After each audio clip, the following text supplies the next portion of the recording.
আসসালামু আলাইকুম ওয়া রাহমাতুল্লাহ। নাহমাদুহু ওয়া নুসাল্লি ওয়া নুসাল্লিমু আলা রাসূলিহিল কারীম, আম্মা বা'দ। ফাআউযু বিল্লাহি মিনাশ শাইতানির রাজীম। বিসমিল্লাহির রহমানির রহিম। আলা ইন্না আউলিয়া আল্লাহি লা খাউফুন আলাইহিম ওয়া লা হুম ইয়াহজানুন আল্লাযীনা আমানু ওয়া কানু ইয়াত্তাকুন। সাদাকাল্লাহু মাওলানাল আযীম ওয়া সাদাকা রাসূলুহুন নবিয়্যুল হাবিবুল কারীম ওয়া নাহনু আলা যালিকা মিনাশ শাহিদিন ওয়াশ শাকিরিন আলহামদুলিল্লাহি রাব্বিল আলামিন। প্রিয় দর্শক শ্রোতা, যে যেখান থেকে দেখছেন, আজকের বিশেষ পডকাস্টে আপনাদের সবাইকে আন্তরিক প্রীতি, শুভেচ্ছা ও মোবারকবাদ। আজ আমরা উপস্থিত হয়েছি আপনাদের সামনে কিছু বিশেষ গুরুত্বপূর্ণ তথ্য উদ্ঘাটন করার জন্য। অখণ্ড ভারতবর্ষে যাদের অক্লান্ত পরিশ্রমের বিনিময়ে আমরা সুন্দর ইসলাম পেয়েছি এবং ইসলামের মহান খেদমতে যাদের অক্লান্ত পরিশ্রম এবং অবদান রয়েছে, তাদেরই একজন অন্যতম আমাদের সকলার সুপরিচিত গাউসে জামান মুর্শিদে বরহক কুতুবুল আউলিয়া হাফেজ কারি আল্লামা সৈয়দ আহমদ শাহ সিরিকুটি রহমতুল্লাহি আলাই। প্রিয় দর্শক, আমরা জানি আমাদের এই অখণ্ড ভারতবর্ষে কোনো নবী রাসূল আসেন নাই, সাহাবায়ে কেরাম এসেছেন মর্মেও খুব কমই প্রমাণ রয়েছে। কিন্তু আমরা মুসলিম সংখ্যা গরিষ্ঠতার দিক দিয়ে গোটা পৃথিবীতে আমাদের অবস্থান বেশি, আর তার পিছনে যাদের অবদান সবচেয়ে বেশি তারা হলেন ওলি আল্লাহ। আর এই বিষয়ে কথা বলার জন্য আজ আমাদের স্টুডিওতে উপস্থিত হয়েছেন দেশের একজন বরেণ্য আলেমে দ্বীন, বিশিষ্ট লেখক, গবেষক, এশিয়া বিখ্যাত দ্বীনি শিক্ষা প্রতিষ্ঠান জামিয়া আহমদিয়া সুন্নিয়া কামিল মাদ্রাসার সুযোগ্য সিনিয়র আরবি প্রভাষক, সুন্নি নুরানি বোর্ড বাংলাদেশের সুযোগ্য প্রতিষ্ঠাতা চেয়ারম্যান উস্তাজি আল মুকাররম আল্লামা আবুল আসাদ মোহাম্মদ জুবাইর রজবি মাদ্দাসিল্লাহুল আলী।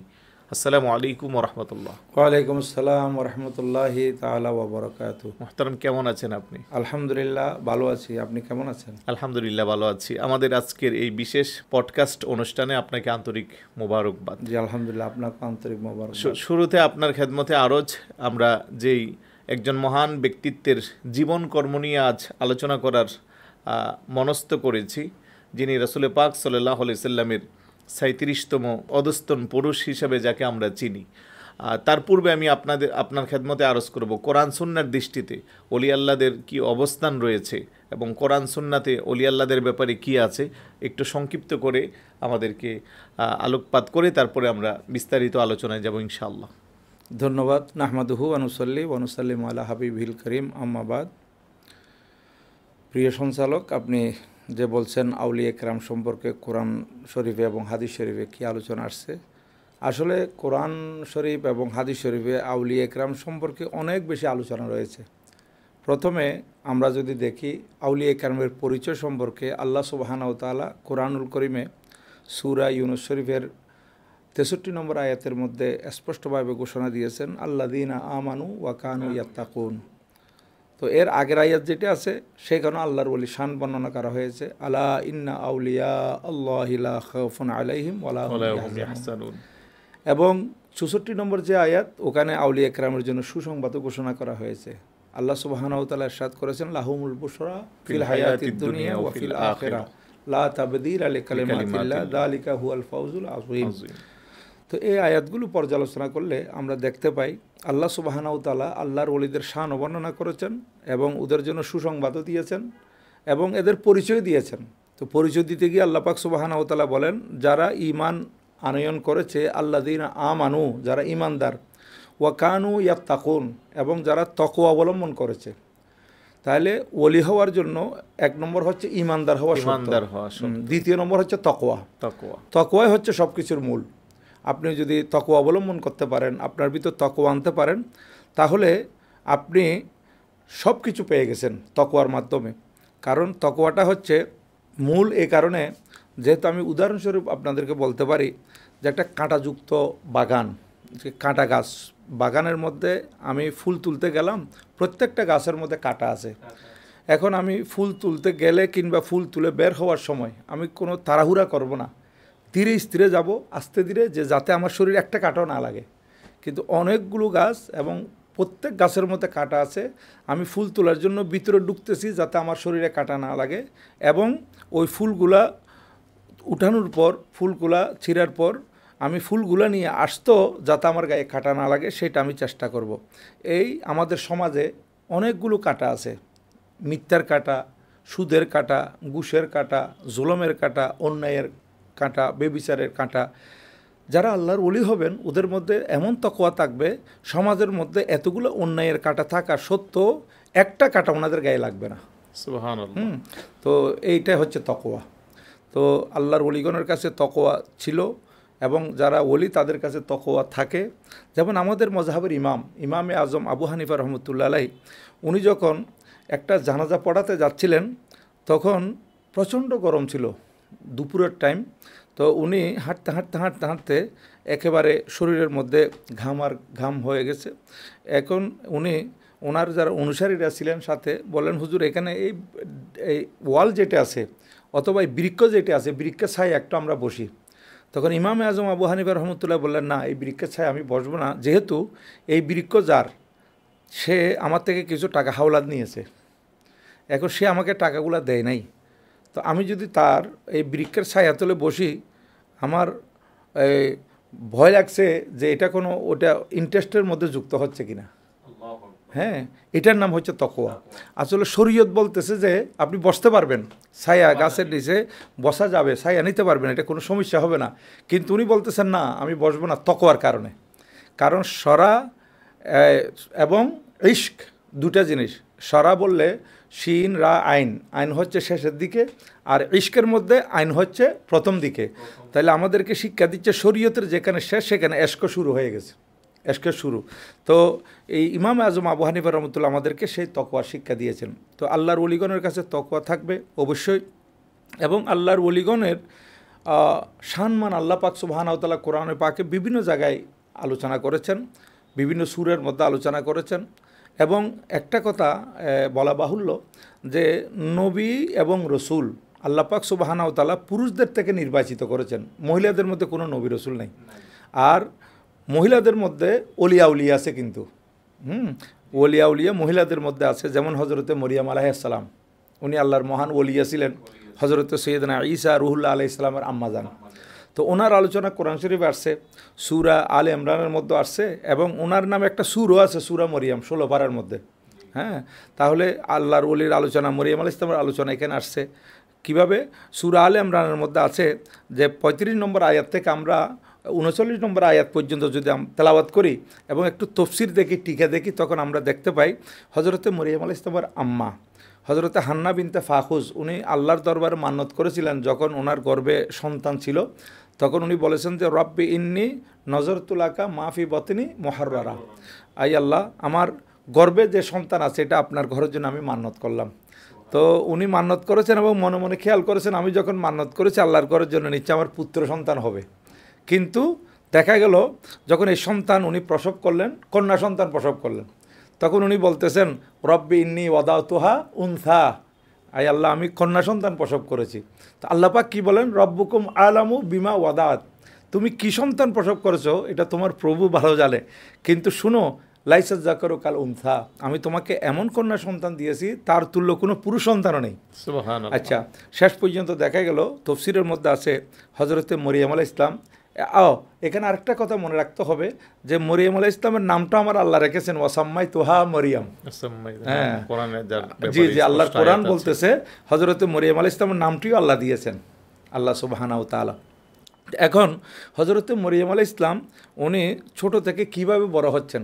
একটা শিশু বাচ্চা মায়ের কোলে 1 বছর লালিত পালিত হলে যত বাড়ত, যত বড় হতো, মরিয়াম আলাইহিস সালাম একদিনে তত বড় হতেন।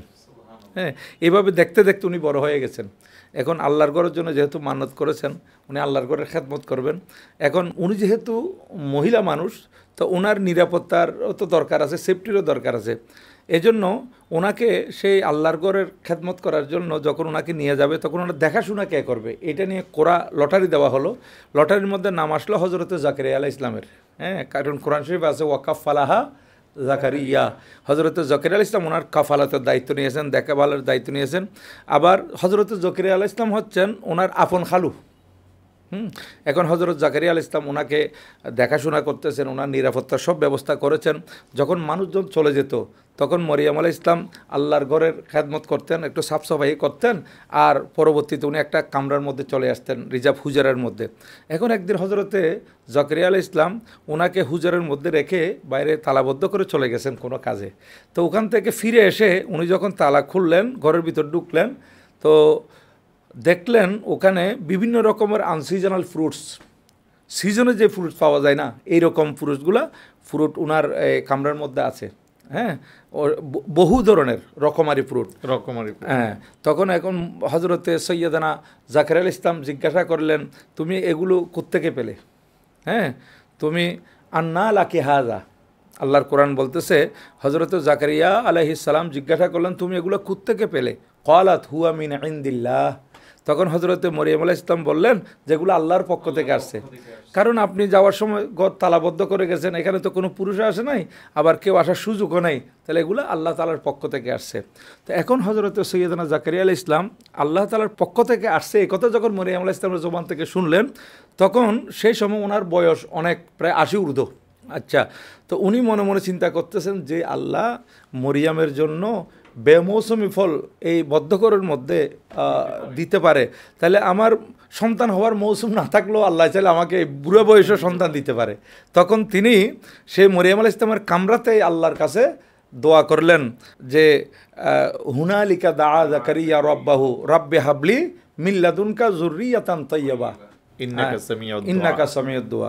তো আল্লাহ সুবহানাহু ওয়া তাআলার দরবার দোয়া করেন, আয় আল্লাহ, আপনি আমাকে আপনার পক্ষ থেকে পবিত্র যুররিয়াত এবং সন্তান দান করুন। হ্যাঁ, তো কোরআন শরীফ বলতেছে হুনালিকা দাআ জাকারিয়া রাব্বাহু, হযরতে জাকারিয়া আলাইহিস সালাম মরিয়ম আলাইহিস সালামের কামরায়, মরিয়ম আলাইহিস সালাম হুজরে আল্লাহর কাছে চাইলেন। তো উনি মরিয়ম আলাইহিস সালাম হুজরা থেকে বের হয়ে আল্লাহর ঘর বাইতুল মুকদ্দাসের ভিতর ঢুকে তো চাইতে পারতেন, কিন্তু না, হযরতে জাকারিয়া আলাইহিস সালাম সেখানেই, যেখানে আনসিজনাল ফ্রুটস দেখছেন মরিয়ম আলাইহিস সালামের কামরায়, সেখানেই আল্লাহর কাছে ফরিয়াদ করতেছেন। তাহলে এখানে একটা মশলা ক্লিয়ার হয়ে গেল, হযরতে জাকারিয়া আলাইহিস সালাম উনি হচ্ছেন আল্লাহর নবী। আর নবীগণের আমল কিন্তু শরীয়তের দলিল। হ্যাঁ, আল্লাহর ওলিগণের আমল এটা শরীয়তের দলিল না হলো এই আমলগুলো, নেক আমলগুলো করলে আল্লাহর রহমত পাওয়ার একটা উসিলা হতে পারে, কিন্তু নবীগণের কোনো আমল এটা শরীয়তের দলিল হয়ে যায়। হযরতে জাকারিয়া আলাইহিস সালাম যেহেতু মরিয়ম আলাইহিস সালামের কামরায় আল্লাহর কাছে সন্তান চেয়েছেন, তাহলে বোঝা যাচ্ছে উনি আমাদেরকে এই কথাটা এস্টাবলিশ করে দিয়েছেন যে আল্লাহর ওলিগণের কামরায় কিছু চাওয়া এটা নবীর সুন্নাত। সুবহানাল্লাহ। হ্যাঁ, তাইলে আমরা এখান থেকে বুঝতে পারি যে এই সূরা আলে ইমরানের মধ্যে আল্লাহ পাক সুবহানাহু ওয়া তাআলা আল্লাহর ওলিয়া হযরতে মরিয়ম আলাইহিস সালামের আলোচনা করেছেন, এবং ওনার কামরায় হযরতে জাকারিয়া আলাইহিস সালাম আল্লাহর কাছে সন্তান চেয়েছেন, আল্লাহ পাক সন্তান দিয়েছেন, এটাও আমরা এখান থেকে পেলাম। এবার আরেকটু সামনের দিকে যাই, যেগুলো আমরা আগে বলেছিলাম সূরা ইউনূস শরীফের 62, 63, 64 নম্বর আয়াত, এই তিনটির মধ্যে আল্লাহর ওলিগণের শান সম্পর্কে আল্লাহ পাক বর্ণনা করেছেন, এবং আল্লাহর ওলিগণের জন্য সুসংবাদও বলেছেন। কোথায়? লাহুমুল বুশরা ফিল হায়াতিদ দুনিয়া ওয়া ফিল আখিরাহ, দুনিয়াতে এবং আখিরাতে উভয় জাহানে ওনাদের জন্য হচ্ছে সুসংবাদ। তাইলে আমরা তো দুনিয়াতে দেখতেছি আল্লাহর ওলিগণের সম্মান, আল্লাহর ওলিগণের দরবারে মানুষ আসে, আমরা তো ইমামতি করি, খেতাবত করি বা নামাজ পড়তে যাই, দেখি জুমার মধ্যে মুসল্লি বেশি হয়। হ্যাঁ, জুমার মধ্যে মানুষ বেশি হয়, তত বেশি জুমাতে যত বেশি মুসল্লি হয় তত বেশি মুসল্লি পঞ্জেগানা নামাজে হয় না। আবার পঞ্জেগানা নামাজের মধ্যে যত মুসল্লি হয়, পঞ্জেগানা নামাজের জোহর আসর মাগরিব এশাতে যত বেশি মুসল্লি হয়, কিন্তু ফজরের মধ্যে তত হয় না, ঘুমের মধ্যে থাকে। কিন্তু আমরা দেখি আমাদের হুজুর কাবলা যখন এখানে তশরিফ আনেন, হুজুর কাবলার পিছনে ফজরের নামাজ পড়ার জন্য জুমার মুসল্লি হয়ে যায়। সুবহানাল্লাহ। হ্যাঁ, তাহলে আল্লাহর ওলিগণের শান। আর আখিরাতের মধ্যে আল্লাহর ওলিগণের কি শান? আল্লাহর পিয়ারা মাহবুব সাল্লাল্লাহু আলাইহি ওয়াসাল্লাম ইরশাদ করেছেন, লাহুম মনাবিরুম মিন নূর। সুবহানাল্লাহি ওয়া বিহামদিহি। আল্লাহর ওলিগণের জন্য হাশরের ময়দানে নূরের মিম্বর হবে, যেখানে মানুষ নফসি নফসি করবে, মানুষ দিকবেদিক ছুটাছুটি করবে, আল্লাহর করার গজব থেকে বাঁচার জন্য আশ্রয়স্থল খুঁজবে, সেই জায়গায় আল্লাহর ওলিগণের জন্য থাকবে নূরের মিম্বর। তাহলে ওনাদের কি শান আল্লাহ পাক সুবহানাহু ওয়া তাআলা ওনাদেরকে দান করেছেন। আর এদিকে আরেকটা হাদিসে পাকের মধ্যে আছে, আবু দাউদ শরীফের হাদিস, হযরত ওমর ইবনুল খাত্তাব রাদিয়াল্লাহু তাআলা থেকে বর্ণিত। তিনি বলতেছেন যে আল্লাহর প্রিয় মাহবুব সাল্লাল্লাহু আলাইহি ওয়াসাল্লাম ইরশাদ করেছেন, আল্লাহর বন্দাদের মধ্যে এমন কিছু বন্দা আছে যাদের সম্মান কিয়ামতের ময়দানে, এটাদের মর্যাদা দেখে নবীগণ শহীদগণ পর্যন্ত ঈর্ষান্বিত হবেন। হ্যাঁ, ইউকবিতুহুমুল আম্বিয়া ওয়া শুহাদাউ ইয়াউমাল কিয়ামাতি বিমাকানিহিম মিনাল্লাহ। হ্যাঁ, আল্লাহ তাআলার পক্ষ থেকে এমন সম্মান ওনারা পাবেন। ওনারা কারা? পরবর্তীতে আল্লাহর নবীজি ওই আয়াত তেলাওয়াত করেছিলেন সূরা ইউনূস শরীফের ৬২ নম্বর আয়াত, এবং বলেছিলেন তারা নূরানি হবে, তাদের ইন্না উজুহাহুম লা নূর, কিয়ামতের মাঠে তাদের চেহারা এত নূরানি হবে, ওয়াইন্নাহুম লা আলা নূর, এবং এরাও নূরের উপর থাকবে। তাইলে দেখেন আল্লাহর ওলিগণের শান হাদিস শরীফে এসেছে, কোরআন শরীফে এসেছে, এবং কোরআনে পাকে আরেকটু সামনের দিকে যদি যাই আমরা 15তম পারা সূরা বনী ইসরাইল শেষ, সূরা কাহাফ শুরু। এই সূরা কাহাফের 9 নম্বর আয়াত থেকে 26 নম্বর আয়াত পর্যন্ত যদি আমরা তেলাওয়াত করি, সেখানেও দেখতেছি আল্লাহ সুবহানাহু ওয়া তাআলা 7 জন ওলির আলোচনা করেছেন। সুবহানাল্লাহ। দেখেন, হজরতে এমলিখা, হজরতে মাকসালমিনা, হজরতে শাহনুস, হজরতে দাবারনুস, হজরতে মারতুস, হজরতে কশাফত ইউনুস, হজরতে কশতুনাস রাদিয়াল্লাহু আনহুম। এই 7 জন আল্লাহর ওলি আমাদের নবীজির দুনিয়াতে আসা তশরিফ আনয়ন করার আরও প্রায় 900 বছর আগের রুম সাম্রাজ্যে ওদের জন্ম ছিল। এখানে একটা জালেম বাদশা ছিল, সে দাকিয়ানুস, তার এই জুলম থেকে বাঁচার জন্য সে যখন খোদা দাবি করলো, ওনাদেরকে কোনো প্রেশার দিচ্ছে কি না তাকে খোদা মানার জন্য, এই ভয়ে ওনারা পাহাড়ি পথে চলে গিয়েছিলেন। তো পাহাড়ি পথে যেতে যেতে ওনারা একটা পাহাড়ের গুহায় আশ্রয় নিয়েছিলেন। হ্যাঁ, ওই গুহায় যখন ওনারা আশ্রয় নেন, সেখানে ওনারা খেয়াল করছেন আজকে রাত্রে গুহার মধ্যে আমরা রাত যাপন করব, সকালবেলা ওটা আরও ডিপে চলে যাব, আরও গভীরে চলে যাব, পাহাড়ের পর পাহাড় অতিক্রম করব। কিন্তু আমার আল্লাহর মনসা আরেকটা ছিল, আল্লাহর কুদরতের ইচ্ছা অন্যরকম ছিল। ওনারা রাত্রিবেলা ঘুমিয়েছেন, আর আল্লাহ সুবহানাহু ওয়া তাআলা সূর্যকে নির্দেশ দিয়েছেন। দেখেন, সূর্যকে বলতেছেন, এই সূর্য, তোকে আমি যেদিন থেকে সৃষ্টি করেছি তুই পূর্ব আকাশে উদিত হস এবং সোজা তোর কক্ষপথে এসে পশ্চিম আকাশে তুই অস্ত যাস।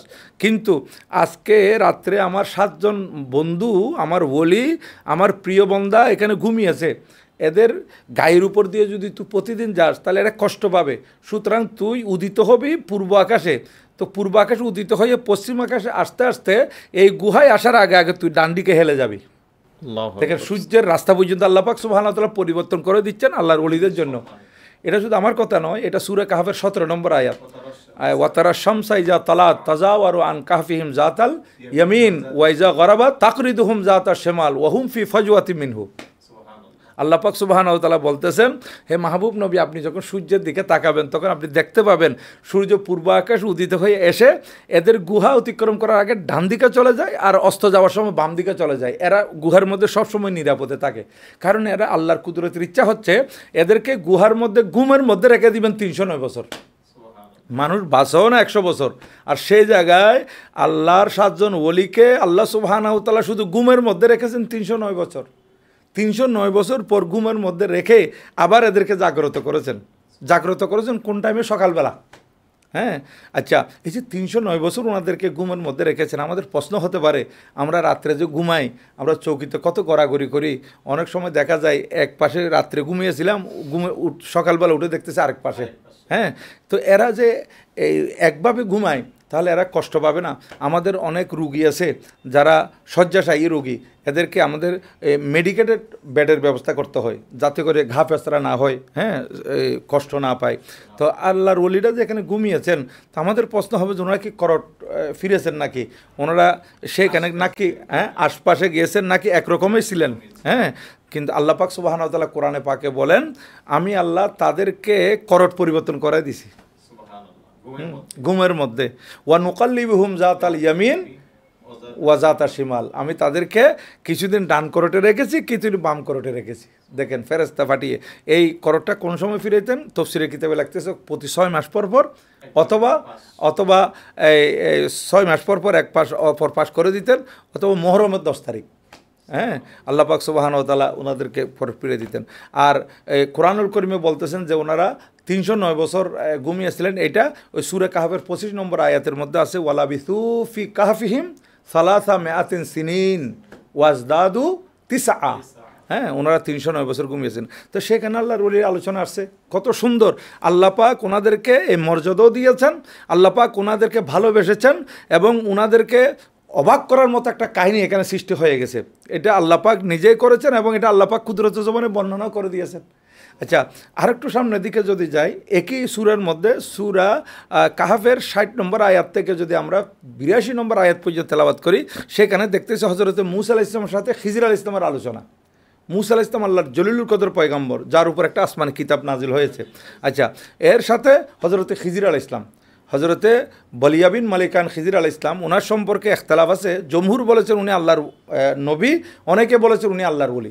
তো যেহেতু আল্লাহর ওলির আলোচনা চলতেছে, যারা ওলি বলেছেন আমরা সেই মতটা গ্রহণ করলে আমরা দেখতে পাই মুসা আলাইহিস সালাম আল্লাহর নবী, হজরতে খিজির আলাইহিস সালাম আল্লাহর ওলি, আল্লাহর নবীর সাথে আল্লাহর ওলির আলোচনা।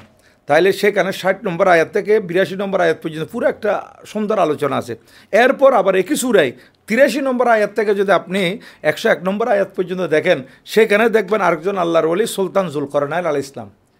কোরআনুল করিম আসছে ইয়াস আলুনাকা আনজিল কারনাইন, আই মাহবুব নবী আপনার কাছে হজরতে জুলকরনাইন সম্পর্কে জিজ্ঞাসা করা হবে। এই জুলকরনাইন আলাইহিস সালাম ওনার ব্যাপারে ইখতিলাফ আছে। জমহুর ওনাকে নবী বলেছেন, অনেকে ওনাকে ওলি বলেছেন।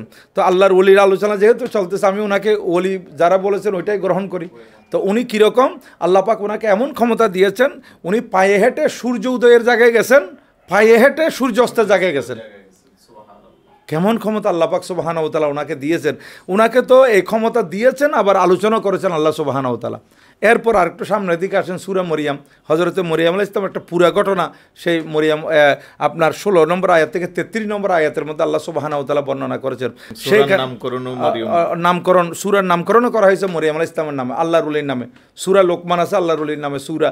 তাইলে এখানে মরিয়াম আলাইহিস সালামের ব্যাপারটা আসছে যে যখন মরিয়াম আলাইহিস সালামকে আল্লাহ পাক সুবহানাহু ওয়া তাআলা স্বামী ছাড়া একটা সন্তান দিলেন, হ্যাঁ, তো স্বামী ছাড়া সন্তান হজরত জিবরিল আলাইহিস সালামের মাধ্যমে দিয়েছেন। একটা লম্বা ঘটনা। তো এখন হজরত জিবরিল আলাইহিস সালাম আইসা ওনার কাপড়ের আঁচলে একটা ফু দিলেন। ফু দেওয়ার পর দেখতে জিবরিল আলাইহিস সালাম চলে গেছেন, দেখা যাচ্ছে উনি গর্ভবতী হয়ে গেছেন। এখন হজরতে মরিয়ম আলাইহিস সালাম বলতেছেন, হায় রে, এর চাইতে আমার মৃত্যু হতো তো আরও ভালো হতো, কারণ এখন আমার এই ইহুদিরা তো আমাকে অপবাদ দিবে। তা আল্লাহ সুবহানাহু ওয়া তাআলা ওনাকে বলেছিলেন যে তুমি পাহাড়ি পথে চলে যাও, হ্যাঁ, নির্জন এলাকায় চলে যাও। হজরতে মরিয়ম আলাইহিস সালাম যখন নির্জন এলাকায় চলে গেলেন, তখন একটা খেজুর বৃক্ষ, এসে খেজুর গাছ, এটা মরা খেজুর গাছ, এটা জীবিত হওয়ার কোনো সম্ভাবনা নাই, এমন একটা মরা গাছের সাথে হেলান দিয়ে উনি বসেছিলেন। হজরত ঈসা আলাইহিস সালাম যখন জন্মলাভ করলেন, দুনিয়াতে তশরিফ আনলেন, ঈসা আলাইহিস সালামকে বক্ষের সাথে জড়িয়ে ধরে উনি অন্তরকে জুড়ালেন এবং আল্লাহর দরবারে ফরিয়াদ করতেছেন, আল্লাহ আমার কাছে তো পিপাসা লেগেছে, ক্ষুধা লেগেছে। তো আল্লাহ পাক বলেন, আই মরিয়াম, যে আল্লাহ তোমাকে স্বামী ছাড়া সন্তান দিতে পারে, সেই আল্লাহ তোমাকে যেখানে খানার ব্যবস্থা নেই সেখানে খানার ব্যবস্থা তো করতে পারে। হ্যাঁ, আল্লাহ সুবহানাহু ওয়া তাআলা বললেন যে তোমার পা যেখানে রাখছো পাটা সরাও, সেখানে ঝর্ণা দ্বারা জারি হয়েছে। হ্যাঁ, তাই সেখান থেকে আমরা দেখতে পাই যে হজরতে ইসমাইল আলাইহিস সালামের জন্য আল্লাহ পাক সুবহানাহু ওয়া তাআলা পানির ব্যবস্থা করে দিয়েছেন, যেটা জমজম। এই মরিয়ম আলাইহিস সালামের জন্য পানির ব্যবস্থা করে দিয়েছেন।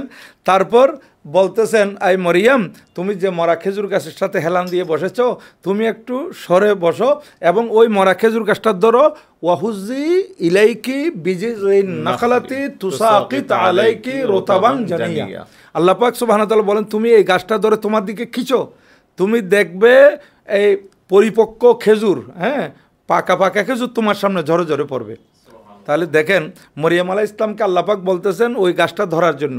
তো উনি তফসিরের মধ্যে লিখতেছে, গাছটা যখন ধরেছেন মুহূর্তের মধ্যে দেখা যাচ্ছে গাছ জীবিত হয়ে গেছে, গাছের মধ্যে পিওর আসছে, গাছের মধ্যে পাতা আসছে, গাছের মধ্যে শাক আসছে, গাছের মধ্যে ফুল আসছে, ফুলগুলা খেজুরে পরিণত হয়েছে, এই খেজুরগুলো বড় হয়েছে এবং খেজুরগুলো পেকেছে, এগুলো মুহূর্তের মধ্যে। উনি ধরে টানতে টানতে টানতে টানতে দেখতেছেন পাকনা পাকনা খেজুর ওনার সামনে ঝরে ঝরে পড়তেছে। তাইলে এটা মরিয়ম আলাইহিস সালামের কত বড় একটা করামত। মরাকে জীবিত করা এটা আল্লাহর কাজ, কিন্তু আল্লাহ পাক যদি কোনো বন্দাকে হুকুম করেন, তখন ওই বন্দ মরাকে জীবিত করতে পারে। আল্লাহ পাক যদি বলতেন, এই খেজুর গাছ তুই জীবিত হয়ে তোর মধ্যে খেজুর আন এবং আমার মরিয়ামকে পাকা পাকা খেজুর দে, দিত কিনা? অবশ্যই দিত। কিন্তু আল্লাহ পাক সেই স্থলে নিজে হুকুম না দিয়ে বলতেছেন, মরিয়াম তুমি ধরো, তুমি ধরলে এরকম হবে কেন? যেহেতু হাদিস শরীফে আমরা পাই, বুখারী শরীফের হাদিস শরীফ আছে, বুখারী শরীফের মধ্যে যে আল্লাহর ওলিগণ ইবাদত করতে করতে ইয়াতাকাররাবু ইলাইয়া বিন নওয়াফিল কুনতু সামউল্লাযী ইয়াসমাউ বিহি ওয়া বাসারুল্লাযী ইয়াবসুরু বিহি, হ্যাঁ, ওয়া ইয়াদাহুল্লাযী ইয়াবতিশু বিহা। আল্লাহ পাক সুবহানাহু ওয়া তাআলা বলতেছেন, আমার বন্দাদের মধ্যে এমন কিছু বন্দা আছে, তারা ইবাদত করতে করতে করতে করতে আমার এত নৈকট্য লাভ করে, আমি তাদের কান, আমি আল্লাহর কুদরতের কান হয়ে যাই। অর্থাৎ তাদের কান স্বাভাবিক কান আছে, কিন্তু পাওয়ারটা আমি আল্লাহর কুদরতের পাওয়ার এসে যায়, তখন তারা সব কিছু শুনতে পায় এবং তাদের চক্ষু আমি আল্লাহর কুদরতের চক্ষু হয়ে যায়, সব কিছু দেখতে পাই। যেমন আল্লাহর ওলিরা, এখন আমাদের শাহিন শাহ সিরুর বর্তমান হুজুর কেবলা আছেন কোথায়? সিরকুর শরীফে। তা আমাদের আল্লাহর ওলিগণকে আল্লাহ পাক এমন একটা বেলায়েতের আড়াত দিয়েছেন যে আমাদেরকে উনি সবসময় দেখতে পাচ্ছেন। যদি বা আমরা দেখতে পাচ্ছি না। এটা তো কোরআন হাদিস, তো অনেক প্রমাণ আছে কোরআন হাদিসে। সাথে সাথে আমি বলবো বিজ্ঞান যত উন্নতি লাভ করতেছে, আল্লাহর কুদরত বুঝা, নবীগণের মর্যাদা বুঝা এবং অলিগণের করামত বুঝা এটা আমাদের জন্য সহজ হয়ে যাচ্ছে। দেখেন এই যে একটা সিসি ক্যামেরা, আমরা যদি সিসি ক্যামেরা এই যে আমরা রুমের মধ্যে আছি, এখানে মনিটর যদি আমাদের সামনে থাকে, এই মনিটরের সাথে সংযুক্ত সিসি ক্যামেরা মুরাদপুরে, বিবির হাটে, নিউ মার্কেটে, আন্দরকিল্লায় যদি লাগানো হয়, ওখানে আমাদের পরিচয় মানুষজন হাঁটা চলা করার সময় আমি এখান থেকে দেখবো কিনা? যেহেতু মনিটর আমার সামনে, ওই কোথায় আন্দরকিল্লা এখান থেকে 3 কিলোমিটার দূরে আমরা দেখতে পাবো ওই লোকগুলো হাঁটাচলা করতেছে। তো অনুরূপভাবে আল্লাহ পাক সুবহানাহু ওয়া তাআলা ওনাদেরকে একটা ভেলায়তের মনিটর দিয়েছেন, ভেলায়তের ওনাদেরকে এর রাডার দিয়েছেন, স্যাটেলাইট ফিট করে দিয়েছেন, এগুলোর মাধ্যমে ওনারা সব কিছু দেখতে পায়। সুবহানাল্লাহ। তাহলে দেখেন এই আল্লাহ সুবহানাহু ওয়া তাআলা তো মরিয়ম আলাইহিস সালামকে এমন ক্ষমতা দিয়েছেন। মরিয়ম আলাইহিস সালাম বলছেন, তুমি ধরো, তোমার দিকে টানো, মরা গাছ জীবিত হবে। তাহলে কি বোঝা গেল? আল্লাহ পাক সুবহানাহু ওয়া তাআলা যে কাজ করেন সেটা আল্লাহ চাইলে আল্লাহর কোনো প্রিয় বান্দার দ্বারা করাইতে পারেন, এটাই প্রমাণ হয়ে গেল।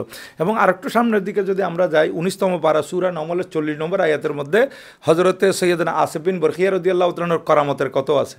হ্যাঁ, 30তম পারা সূরা বুরুজের মধ্যে যদি আমরা যাই, এখানে এক যুবক বালক ওলির কথা আছে। তো কোরআন শরীফ আল্লাহর ওলির অনেক পরিচয় দেওয়া হয়েছে। হাদিস শরীফ, বুখারী শরীফ বলেন, সিয়াসি, তার প্রত্যেকটা কিতাবের মধ্যে আল্লাহর ওলিগণের আলোচনা আছে।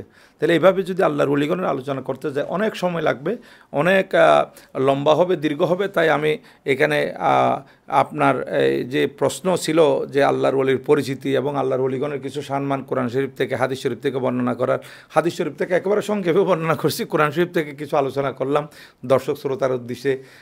দর্শক শ্রোতার কাছে কেমন লাগছে এটা ওনারাই কমেন্টে জানাবেন। আর আপনাকে অনেক অনেক মোবারকবাদ। প্রিয় দর্শক, আমরা এতক্ষণ অত্যন্ত চমৎকার করে আমাদের আজকের বিজ্ঞ আলোচকের কাছ থেকে কোরআন এবং সুন্নাহর দৃষ্টিতে আল্লাহর ওলি যারা, তাদের কী অবস্থান আমরা শুনেছি।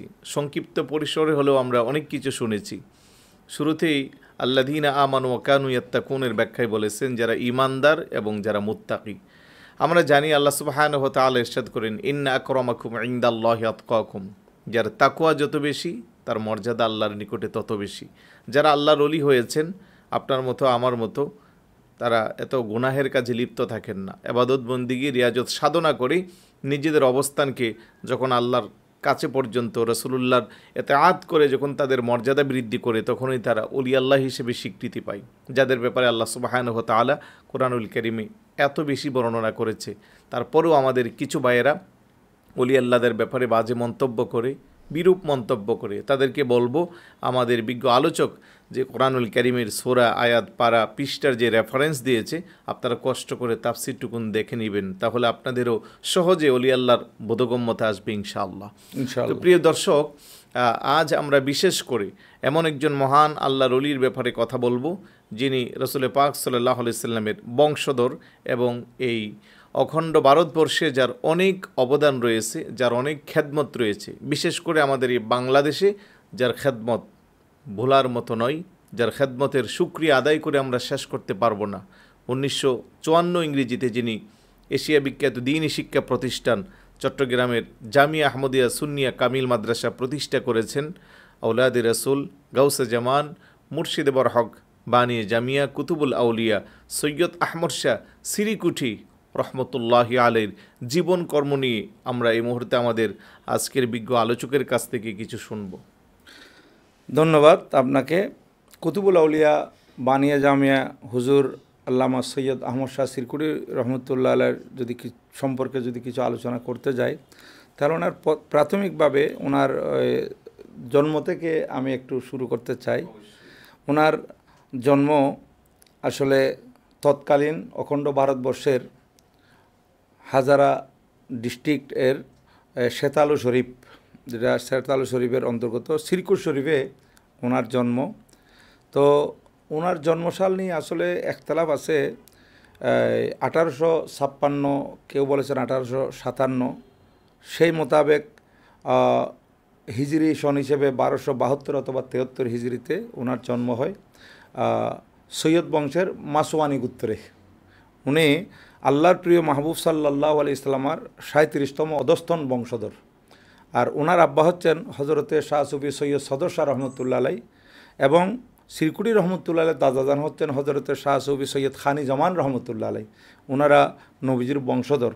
তো হুসাইনি বংশ, হজরত সৈয়দনা ইমামে আলী মকাম ইমামে হুসাইন রদিয়াল্লাহু তাআলা যিনি সৈয়দুল সোহাদা, ওনারই নসল থেকে আসছেন ওনারা।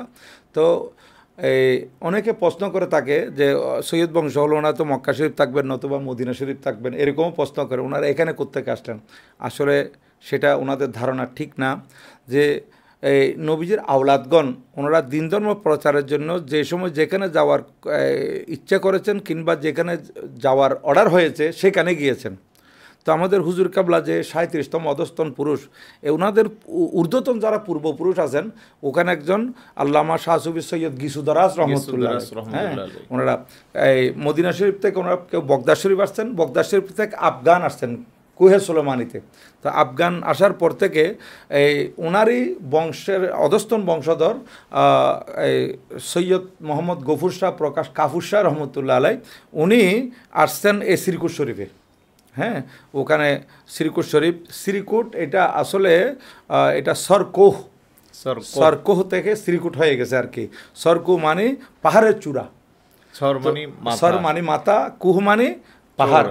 তো পাহাড়ের মাথা মানে পাহাড়ের চূড়া আর কি, হ্যাঁ, পাহাড়ের উঁচু স্থান, সেখানে ওনারা বসতি করেছিলেন। তো কালের পরিবর্তনে মানুষের মুখে মুখে মুখে মুখে এটা সিরকুট হয়ে গেছে।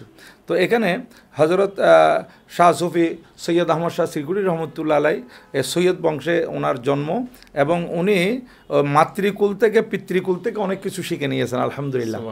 আর ওনারা এখানে একটা কথা বলে ফেলি, আমাদের মা বোন যারা আছেন ওনারাও ওনাদের সন্তান হলে, ওনারা সন্তান যখন 2 বছর 2.5 বছরের হবে, একটু একটু কথা বলতে শিখবে, তখন ওনারাও চাইলে ওনাদের সন্তানদেরকে অনেক ভালো ভালো কিছু শিক্ষা দিতে পারে।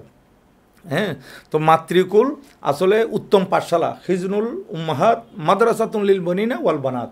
হ্যাঁ, মাতৃকুল হচ্ছে উত্তম পাঠশালা, মায়ের কাছ থেকে অনেক কিছু ভালো কিছু শিখতে পারে সন্তানেরা। তো সিরকুটি রহমতুল্লাহ যখন আরেকটু বড় হলেন, তখন উনি কোরআনে পাকের সবক নিলেন ওনার আব্বা হুজুর থেকে, বা ঘরের ওখানে নিতে নিতে আল্লাহর বড় মেহরবানি উনি অল্প দিনে কোরআনুল কারীম হেফজ করেছেন, শাহিন শাহ সিরকুটি রহমতুল্লাহ আলাই।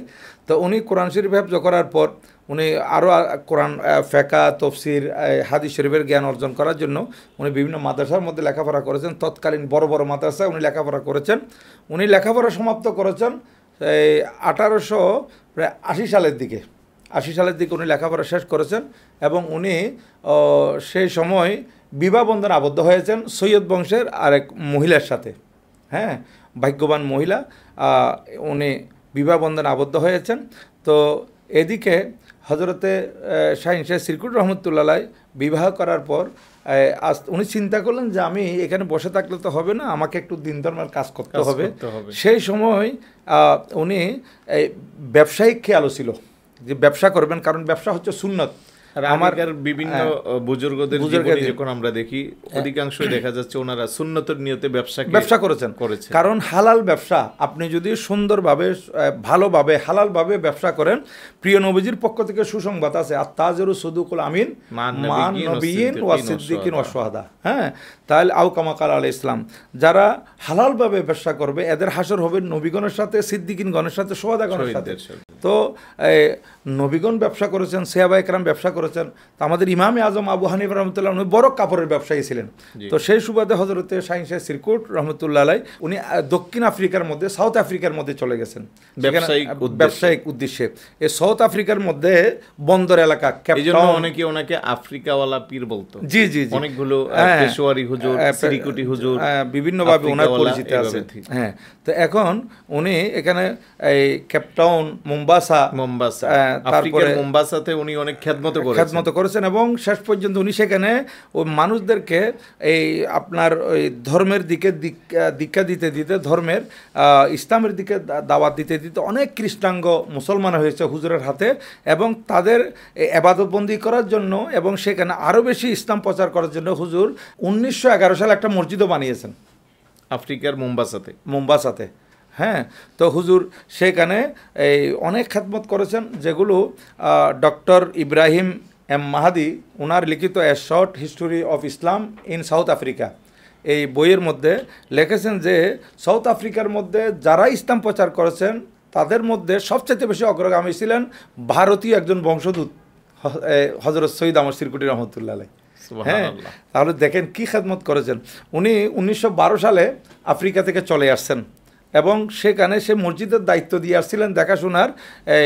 ওনারই চাচাতো ভাই, যিনি আমাদের বর্তমান হুজুর কেবলা গৌসুজ্জামান আল্লামা সৈয়দ মোহাম্মদ তাহের শাহ হুজুর কেবলার নানা যান সৈয়দ মোহাম্মদ ইউসুফ শাহ রহমতুল্লাহ আলাইহি, ওনার এবং ওনার বংশধররা মনে এখনও পর্যন্ত সেখানে এগুলো দেখভাল করেন আফ্রিকার সাউথ আফ্রিকার মধ্যে। আচ্ছা, হুজুর কেবলা 1912 সালে চলে আসছেন। চলে আসার পর উনি তো ব্যবসায়িক মানুষ, তো উনি হরিপুরের মধ্যে একটা দোকান দিলেন, হরিপুরে। তো হরিপুরে দোকান দিলে হুজুর কেবলার আহলিয়া পরিবার, হ্যাঁ, উনি বললেন যে সেখানে একজন আল্লাহর ওলি আছে এই আপনার হরিপুরের মধ্যে চৌহর শরীফে। তো এখন উনি সেখানে দোকান দিলেন। দোকান দেওয়ার পর ব্যবসা বাণিজ্য চলতেছে। হঠাৎ করে একদিন দেখলেন যে একজন আল্লাহর ওলি নুরানি সুরতের মানুষ ওনার দোকানের সামনে পাইচারি করতেছে, হাঁটাচলা করতেছে, একবার এদিকে যায় একবার এদিকে যায়। তখন উনি দোকান থেকে বের হয়ে ওনার মুখোমুখি হলেন এবং বললেন, হুজুর আপনাকে এত পেরেশান দেখতেছি। তখন হুজুর বলতেছেন যে এত সুন্দর মানুষ কোত্থেকে? চৌরবি রহমতুল্লাহ আলাইহি ওনার ভাষায় বলছেন, আমার শব্দটা আসতেছে না, এই পশতু ভাষায়, খাজা আব্দুর রহমান চৌরবি রহমতুল্লাহ বলেছিলেন সিরকুটি রহমতুল্লাহ আলাইহিকে, এই সুন্দর মানুষটা কোত্থেকে? আচ্ছা, তখন উনি জিজ্ঞাসা করলেন, হুজুর যেহেতু সিরকুটি রহমতুল্লাহ আলাইহি আওলাদ রাসূল অনেক সুন্দর ছিলেন মাশাআল্লাহ। আচ্ছা, এখন ওই চৌরবি রহমতুল্লাহ আলাইহিকে যখন জিজ্ঞাসা করলেন, হুজুর আপনি কি চিন্তা করতেছেন এবং আপনি পেরেশান হাল দেখতেছি, টেনশন ফিল করতেছেন, বলতেছেন না আমি এখানে একটা মাদ্রাসা করছি, একটা মসজিদ তৈরি করতে হবে সেখানে। কারণ চৌরবি রহমতুল্লাহ আলাইহি 1901 সালে সেখানে ওই হরিপুরের মধ্যে একটা বড় মাদ্রাসা তৈরি করেছেন, মাদ্রাসায় ইসলামিয়া রহমানিয়া হরিপুর, জামিয়া ইসলামিয়া রহমানিয়া। আচ্ছা, সেই মাদ্রাসার পাশে মসজিদ করবেন। তৎকালীন আমলে মসজিদ করবেন এই কথা বলার কারণে সিরকুটি রহমতুল্লাহ আলাইহি নিজের ব্যবসার টাকা থেকে 100টা টাকা সেই সময় দিয়েছিলেন। সুবহানাল্লাহ। তৎকালীন সেই 1912 সালের 100 টাকা এখন কত লক্ষ টাকা হবে চিন্তা করে দেখেন। তখন তো জাস্ট একটা সাক্ষাৎকার, তখন ওনাদের মধ্যে তরিকতের ছবক বা পীর মুরিদের ব্যাপারটা এখনো আসে নাই। তারপরে উনি দান করে দিয়েছিলেন, কত বড় দানি ছিলেন দেখেন। যেখানে আপনার সাউথ আফ্রিকার মধ্যে নিজে একটা মসজিদ তৈরি করেছেন, সেই জায়গায় চৌরবি রহমতে একটা মসজিদ তৈরি করবেন বলছে, তো 100 টাকা উনি দিয়ে দিলেন। আচ্ছা, এরপর 2-3 দিনের মধ্যে মনে হয় উনি হুজুর কেবলার হাতে বায়াত গ্রহণ করেছেন, চৌরবি রহমতুল্লাহর হাতে। এই চৌরবি রহমতুল্লাহর হাতে বায়াত গ্রহণ করার পর থেকেই হুজুর কেবলা সৈয়দ আহমদ শাহ সিরকুটি রহমতুল্লাহ আলাইহি সেখানে আসা যাওয়া করতেছেন, পীরের দরবারে যাচ্ছেন। তো দেখতেছেন এখানে অনেক দূর দূরান্ত থেকে লোকজন আছে, এখানে নঙ্গরখানা আছে। তো নঙ্গরখানার জন্য উনি কাঠ পর্যন্ত নিয়ে আসতেন, লাকড়ি বহন করে নিয়ে আসতেন, এত কষ্ট করেছেন পীরের দরবারে। আচ্ছা, সেখানে আবার হুজুর কেবলার জন্য পাকিস্তানের সম্ভবত লাহোরের মধ্যে একটা মসজিদের খেতাবতের দায়িত্বের কথা আসছিল, কিন্তু চৌরবি রহমতুল্লাহ আলাইহি সেটা অনুমতি দেন নাই, যেহেতু ওনার দ্বারায় আরও বড় বড় খেদমত দেখছেন চৌরবি রহমতুল্লাহ আলাইহি। হ্যাঁ, তো 1920 সালে ওনাকে পাঠিয়ে দিলেন এই বার্মা রেঙ্গুন। তখন রেঙ্গুনের মধ্যে একটা বড় ব্যবসায়ী স্থান ছিল। হ্যাঁ, তো সবাই তৎকালীন ভারতবর্ষে থেকে মানুষ রেঙ্গুন যেত, রেঙ্গুন ব্যবসা বাণিজ্য করতো। আমাদের এই চট্টগ্রামের অনেক মানুষ রেঙ্গুনে ছিল, তারপরে এই ইন্ডিয়ার অনেক মানুষ রেঙ্গুনের মধ্যে ছিল। হজরতে সৈয়দ আহমদ শাহ সিরকুটি রহমতুল্লাহ আলাইহি রেঙ্গুনে গিয়ে সেখানে মৌলানা সুলতানের একটা মাদ্রাসা ছিল, সেই মাদ্রাসার মধ্যে উনি শিক্ষকতার দায়িত্ব নিয়েছেন। পরবর্তীতে সেই রেঙ্গুনের মধ্যে, রেঙ্গুন মেইন টাউনের মধ্যে বাঙালি সুন্নি জামি মসজিদ, অনেক বড় মসজিদ, সেখানে ইমাম খেতাবতের দায়িত্ব নিয়েছেন। হ্যাঁ, আর চৌরবি সিরকুটি রহমতুল্লাহ আলাইহি ওখানে নামাজের দায়িত্ব পালন করাকালে ওনার হাতে অনেক বিধর্মীরা আবার কলমা পড়ে মুসলমান হয়েছে, এবং সন্ত্রাস, অনেক চোর ডাকাত, বড় বড় এলাকার সবচেয়ে ভয়ঙ্কর যারা শ্রেষ্ঠ টেরোরিস্ট যারা, ওরা ওনার হাতে হাত দিয়ে পরবর্তীতে ওলি আল্লাহ হয়েছে। হ্যাঁ, যেমন কাকা সর্দার, জি, সে প্রভাবশালী মানুষ ছিল। কাকা সর্দার, আপনার কথাই আমি সেদিকে চলে আসলাম। এই কাকা সর্দার সে সেখানকার একটা প্রভাবশালী মানুষ ছিল এবং একটু ওই জালেম প্রকৃতির লোক ছিল, সবাই তাকে ভয় পাইতো। এখন সুফি আব্দুল গফুর রহমতুল্লাহ আলাইহি, যার বাড়ি হচ্ছে আমাদের রাউজানের নোয়াপাড়ায়, হ্যাঁ, উনি আমাদের সুফি আব্দুল গফুর সাহেব, তো উনি হুজুর কেবলার হাতে বায়াত গ্রহণ করেছিলেন রেঙ্গুনের মধ্যে। আর অনেকেই রেঙ্গুনের মধ্যে হুজুর কেবলার হাতে বাইত গ্রহণ করেছে, যেমন আমাদের আজাদির প্রতিষ্ঠাতা ইঞ্জিনিয়ার আব্দুল খালেক সাহেব, উনিও রেঙ্গুনের মধ্যে রেঙ্গুন থেকে আমাদের বাংলাদেশে আসার এটা বলবো আমি ইনশাল্লাহ আপনাকে। আপনি এই যে মাস্টার আব্দুল জলিল সাহেব এবং ফজলুর রহমান সাহেব, এইভাবে ডাক্তার মুজাফফরুল ইসলাম, অনেক বড় বড় শিক্ষিত লোকেরা এবং ব্যবসায়ী লোকেরা হুজুরের হাতে বাইত গ্রহণ করেছিলেন। এখন সুফি আব্দুল গফুর সাহেব নামাজ পড়তে যাচ্ছেন, ফজরের টাইমে মনে হয় সম্ভবত হুজুর কাবলার পিছনে নামাজ পড়তে যাচ্ছেন। এখন কাকা সর্দার সামনে দিয়ে সবাই যাইতো না ভয়ে, অনেক সময় কাতে কি গালাগালি করতেছে, গাল মন্দ করতেছে কিনা বা কিছু বলতেছে কিনা। এখন সুফি আব্দুল গফুর সাহেব ওদিক দিয়ে যাচ্ছেন সাহস করে, যাওয়ার সময় বলতেছে সুফি কাহা যা রা হ্যায়, এই সুফি তুমি কোথায় যাচ্ছ? তখন তিনি বলছেন আমি আমার হুজুর কাবলার পিছনে নামাজ পড়তে যাচ্ছি, হুজুর কাবলার দরবারে। বলে ওহা ক্যা মিলতা হ্যায়? তো সুফি আব্দুল গফুর সাহেব হঠাৎ করে বলে দিলেন ওহা জন্নত মিলতি হে। সুবহানাল্লাহ। তো তখন কাকা সর্দার হঠাৎ করে বলল জন্নত আমারও প্রয়োজন, মুঝে ভি জন্নত চাহিয়ে, তো মুঝে ভি লে যাও। এখন সুফি আব্দুল গফুর বলে ঠিক আছে আও। আব্দুল গফুর সাহেব ওনাকে নিয়ে গেলেন হুজুর কাবলার দরবারে। কাকা সর্দারকে দেখে সবার চোখ কপাল উঠে গেছে, আচ্ছা কী হয় না কী হয়, এই লোকটা এখানে কেন আসছে? হ্যাঁ, তারপর হুজুর কেবলা বললেন আপনি কী জন্য আসছেন? বলে আমি এই লোকটাকে জিজ্ঞাসা করলাম কোথায় যাচ্ছে, উনি বলছেন যে আপনার কাছে আসতেছে। আমি বললাম আপনার কাছে আসলে কি পাওয়া যায়? তখন উনি আমাকে বললেন যে জান্নাত পাওয়া যায়। তো আমারও তো জান্নাত প্রয়োজন, আমি জান্নাতের জন্য আসছি। তো এই কাকা সর্দারকে বললেন তো জান্নাত পাইতে হলে তোমাকে কলমা পড়ে মুসলমান হতে হবে, সুন্দর আমল করতে হবে, এবং তুমি বর্তমানে যে আড্ডার মধ্যে আসো আড্ডাটা ছেড়ে দিতে হবে। তখন সে বলতেছে হুজুর ঠিক আছে আমি সব ছেড়ে দেব, কিন্তু আমি মদ্যপান করা তো ছাড়তে পারবো না, এটা আমার দীর্ঘদিনের অভ্যাস, এটা আমার পুরাতন অভ্যাস। তো এখন এটা হঠাৎ করে আমি এটা কেমনে ছাড়বো? তখন হুজুর কাবুল বললেন ঠিক আছে তুমি মদ্যপান করবে, কিন্তু তুমি শরাবের সাথে মদের সাথে শুকুর ছানা খাইতে পারবে না। তারপর আর তুমি লন্ডিখানায় যেতে পারবে না। বলে হুজুর এটা তো আমি অভ্যাস ছাড়তে পারবো না। বলে লন্ডিখানায় গেলে তুমি পতিতে গেলে আমার সামনে দিয়ে যাইতে পারবে না। বলে ঠিক আছে হুজুর আমি শুকুর ছানাও খাবো না, আপনার সামনে দিয়ে আমি পতিতালয়ে যাব না। এখন এই কাকা সর্দার তার অভ্যাস মতে সে এখন আসছে হুজুর কাবলার দরবার থেকে, তার কাছে তার যে ঠিকানা সেখানে চলে আসছে। এখন তার মদের নেশা আসছে। মদের নেশা যখন আসছে সে মদের বোতল হাতে নিল এবং যখন পান করবে গ্লাসের মধ্যে ডালছে, দেখতেছে শুকর ছানা মদের ভিতর। তখন রাগ করে ছুঁড়ে মারছে মদগুলো। তখন মদের যারা বারের দোকানদার বারওয়ালা তাদেরকে বলছে আর গ্লাস দাও, এখানে কী দিছে এগুলা? সব শুকর ছানা দেখতেছি আমি।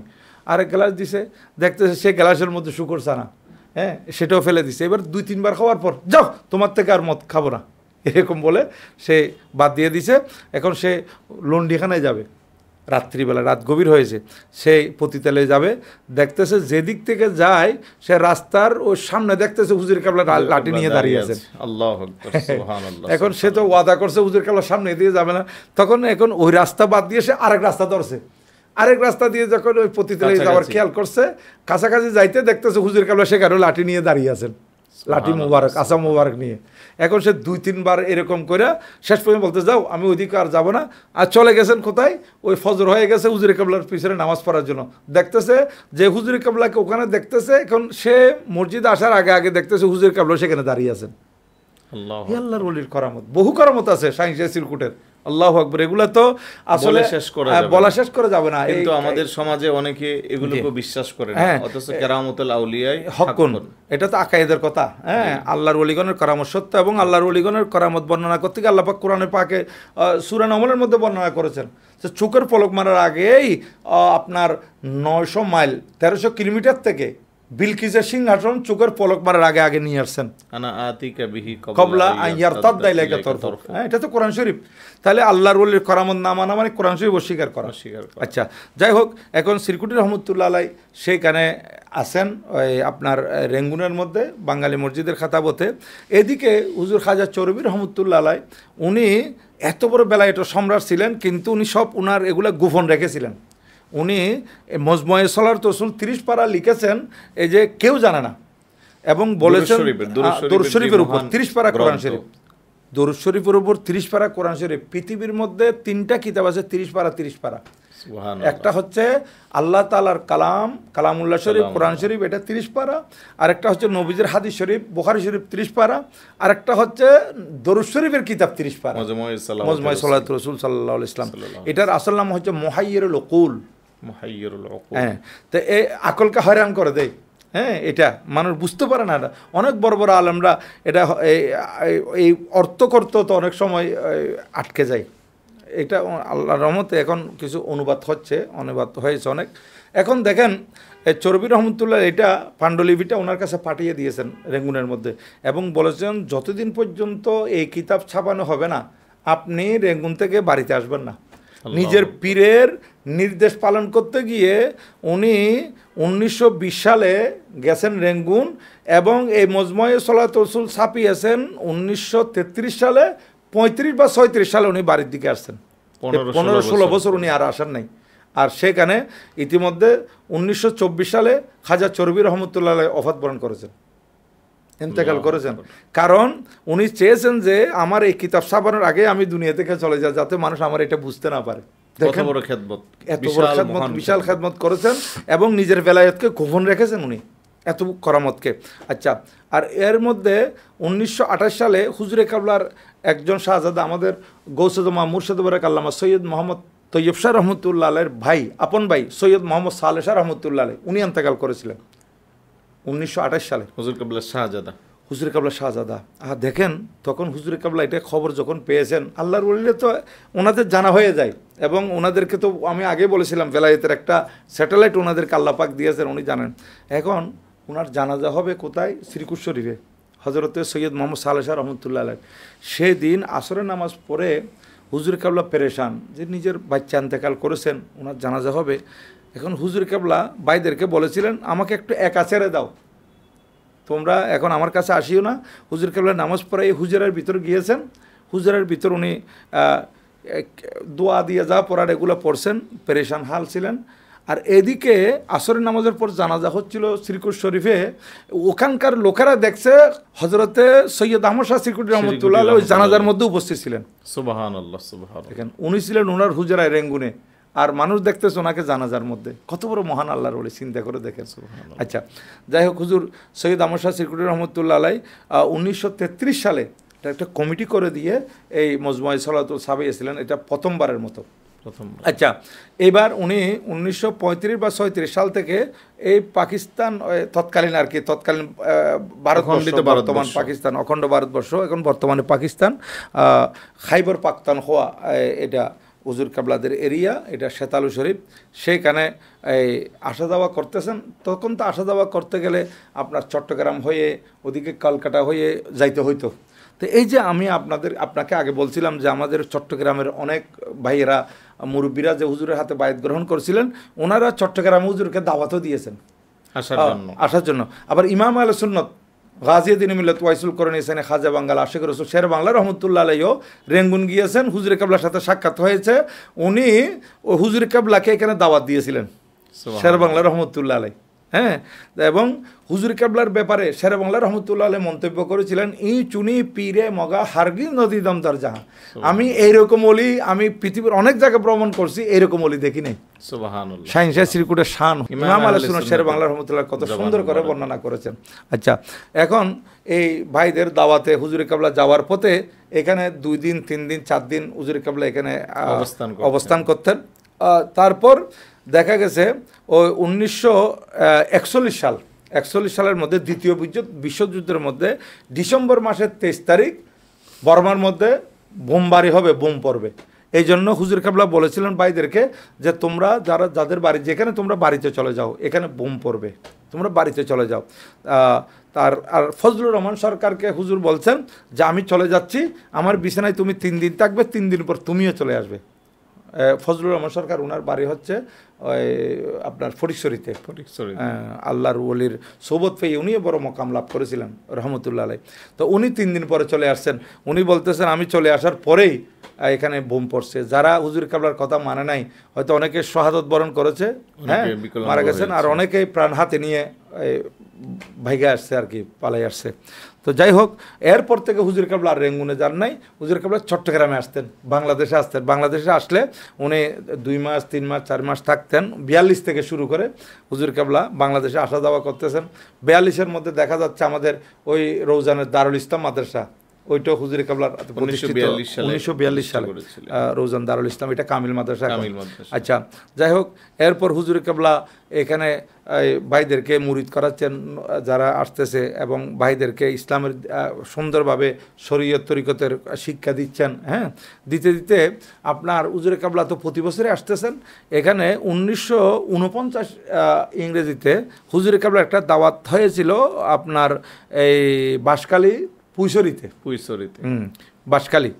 মানে আমরা যদি আপনার কাছ থেকে জানতে চাই, এই এশিয়া বিখ্যাত দ্বীনি শিক্ষা প্রতিষ্ঠান জামিয়া আহমদিয়া সুন্নিয়া আলিয়া প্রতিষ্ঠার পিছনের গল্প। জি জি জি জি হ্যাঁ, জামিয়া কখন সৃষ্টি হচ্ছে, জামিয়া কিভাবে আজকে প্রতিষ্ঠিত হলো, এই কথাটা এখান থেকে আসে। দেখেন, ওই 1949 সালে যখন উনি বাঁশখালী পুইশরিতে একটা দাওয়াতে গেলেন, সেখানে হুজুর কেবলা একজন মুরিদ মৌলানা এজাহার সাহেব, শাহ সুফি এজাহার আহমদ সাহেব, আমি ওনাকে দেখেছি। উনি অনেক সহজ সরল লোক ছিলেন। হ্যাঁ, উনি হুজুর কেবলাকে দাওয়াত দিয়ে নিয়ে গেছেন সেখানে। তো মাহফিল হবে, মাহফিলের মধ্যে হুজুর কেবলা তশরিফ রাখছেন, শ্রোতারা বসছে। তো আমরা মাহফিলে গেলে দরুদ শরীফ পড়ার জন্য ওই যে আয়াতটা তেলাওয়াত করি, ইন্নাল্লাহা ওয়া মালাইকাতাহু ইউসাল্লুনা আলান নবী ইয়া আইয়ুহাল্লাযীনা আমানু সাল্লু আলাইহি ওয়া সাল্লিমু তাসলিমা। তখন সবাই আমরা দরুদ শরীফ পড়ি, আল্লাহুম্মা সাল্লি আলা সাইয়্যিদিনা মুহাম্মাদিন ওয়া আলা আলি সাইয়্যিদিনা মুহাম্মাদিন ওয়া বারিক ওয়া সাল্লিম। তো অনুরূপ হুজুর কেবলা সেই দরুদ শরীফের আয়াতটা তেলাওয়াত করলেন, দেখলেন কেউ দরুদ শরীফ পড়ে না, সবাই নীরব হয়ে বসে আছে। তখন হুজুর কেবলা বুঝতে পারলেন যে এখানে নিশ্চয় এদেরকে এগুলো দরুদ শরীফের বিরুদ্ধে বোঝানোর লোক আছে এখানে। হ্যাঁ, এরা দরুদ শরীফ সম্পর্কে জানতেছে না, দরুদ শরীফ ফজিলত সম্পর্কে জানতেছে না। আমি এই আয়াতটা তেলাওয়াত করলাম, এরা কেন বড় করে দরুদ শরীফ পড়লো না? তখন হুজুর কেবলা একদম নারাজ হয়ে গেলেন, এবং পরবর্তীতে হুজুর কেবলা সেখান থেকে আইসা ভাইদেরকে বলছেন যে আমাকে এখানে মানুষের যাতে আকীদা শিখতে পারে, আকীদা জানতে পারে, ঈমান কি জিনিস জানতে পারে, দরুদ শরীফের ফজিলত জানতে পারে, এই জন্য আমাকে একটা এখানে প্রতিষ্ঠান কায়েম করতে হবে। হ্যাঁ, প্রতিষ্ঠান কায়েম করতে হবে। প্রতিষ্ঠানটা এমন জায়গা হতে হবে, শহর বি না হো, গাঁও বি না হো, মসজিদ বি হো, তালাব বি হো। হ্যাঁ, হুজুর কেবলা বলেছিলেন এমন জায়গা হবে, একের পরিপূর্ণ শহরও নয়, একবারে গ্রামও নয়। হ্যাঁ, উপশহর। আচ্ছা, এবং একটা মসজিদও থাকবে সেখানে, একটা পুকুরও থাকবে। যেমন এখনো পর্যন্ত সেই মসজিদ বিদ্যমান, যেটা 2-3 বার আমার এই সময়ের মধ্যে 2-3 বার সংস্কার দেখছি। আমি প্রথম মসজিদ তো আমি দেখছিলাম, আমি 1980 সালে আসছি তো জামিয়াতে, তো আমি প্রথম মসজিদ তো দেখছি। এই সেই প্রথম মসজিদ, সেটা 1846 সালে হয়েছিল। দেখেন, 1846 সালে, আর হুজুরে কেবলা মাদ্রাসা করতেছেন 1954 সালে। তাইলে আরো 100 বছর আগে ওই মসজিদে ওখানে প্রতিষ্ঠিত ছিল। হযরত দায়েম নাজির রহমতুল্লাহ এই মসজিদটা প্রতিষ্ঠা করেছিলেন। এই জন্য এটাকে দায়েম নাজির আগে দায়েম নাজির শাহী জামে মসজিদ বলতো। এখন যেহেতু আঞ্জুমানের সাথে সম্পৃক্ত, এই জন্য দায়েম নাজির জামিয়া আহমদিয়া সুন্নিয়া জামে মসজিদ বলা হয়। আচ্ছা, এই হুজুর বলছেন যে মসজিদ বিহু তালাব বিহু, একটা মসজিদও হবে, একটা পুকুরও হবে। ঠিক হুজুর কেবলাকে ভাইয়েরা বিভিন্ন জায়গায়, এই যে কোথায় আপনার পতেঙ্গায় নিয়ে গেছে, মিরেশ্বরে নিয়ে গেছে, বিভিন্ন জায়গায় তারা হুজুর কেবলাকে ঘুরাইছেন। কিন্তু শেষ পর্যন্ত আমাদের এখানে নাজিরপাড়ার মধ্যে একজন সুফি আব্দুল মুনাফ খলিফা, উনি একটু মজজুব টাইপের ছিলেন। উনি হুজুর কেবলার দরবারে যাইতেন। উনি বলছেন যে হুজুর আমাদের এখানে একটা জায়গা আছে, আমাদের এখানে জায়গা আছে, আমরা দেখব। ওনার সাথে আরও কয়েকজন, আমাদের বর্তমান জেনারেল সেক্রেটারি আলহাজ মোহাম্মদ আনোয়ার হোসেন সাহেবের আব্বা, ওনাকে আমি দেখছি, আলহাজ নুর ইসলাম সওদাগর আল কাদেরী রহমতুল্লাহ আলাইহ। তো ওনারা সহ আরও যারা যারা ছিলেন, ওনারা হুজুর কেবলাকে এই জায়গাটা পরিদর্শন করালেন। তখন হুজুর কেবলা বললেন যে হ্যাঁ, यही ও জায়গা হ্যাঁ जो मुझको দেখাই গিয়ে, সুবহানাল্লাহ, এটাই ওই জায়গা যেটা আমাকে দেখানো হয়েছিল। তারপর সেই জায়গায় আলহামদুলিল্লাহ আজকে এই মাদ্রাসা হয়েছে। আর বিশেষ করে ওইদিকে আমাদের বর্তমান মোতোয়াল্লি সাহেব যিনি আছেন, আলহাজ মোহাম্মদ কামাল উদ্দিন চৌধুরী সাহেব, উনি বারবার নির্বাচিত কাউন্সিলর ছিলেন আমাদের। ওনার আব্বাজান হজরত উদ্দিন চৌধুরী, হ্যাঁ, উনি বিশাল জায়গার মালিক ছিলেন। অনেক জায়গা সম্পদ ছিল ওনার পূর্বপুরুষের দেওয়া বা মুরিস হিসেবে পেয়েছেন ওনার অনেক জায়গা। এই যে পুরো মাদ্রাসাটাই ওনাদের জায়গার অবদান। তা এখন ওনাকে হযরতুদ্দিন চৌধুরীকে যখন বলা হলো যেখানে হুজুর কেবলা একটা মাদ্রাসা করতে চাইতেছেন এই জায়গাগুলো আপনাকে দিতে হবে, তখন ওনারা আর মানা করে না, যেহেতু হুজুর কেবলা চাইছেন আমি মাদ্রাসার জন্য দিয়ে দিলাম আলহামদুলিল্লাহ।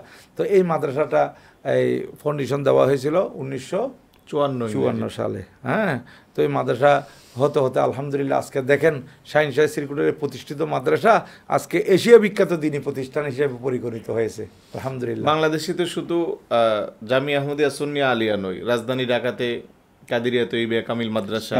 এটা হুজুরে কাবলার শাহজাদা হুজুর, যিনি বানিয়া জশ্নে জুলুস এবং বানিয়া গৌসিয়া কমিটি হুজুরে কাবলা আল্লামা সৈয়দ মোহাম্মদ তৈয়ব শাহ রহমতুল্লাহ হাতে এই মাদ্রাসাটা হয়েছিল 1968 সালে।